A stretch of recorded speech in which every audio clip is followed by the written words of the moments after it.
Satu dari dua nelayan yang ditangkap karena menggunakan bom ikan merupakan residivis di kasus yang sama.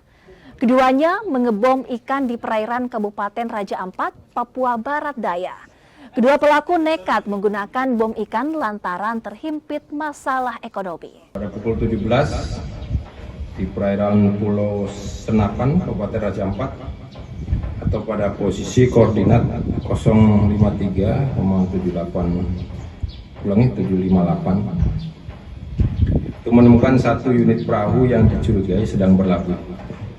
Selanjutnya tim dari Direktorat Polairut menuju perahu tersebut dan langsung memeriksa, dan ditemukan barang bukti berupa 3 botol bahan peledak yang siap digunakan.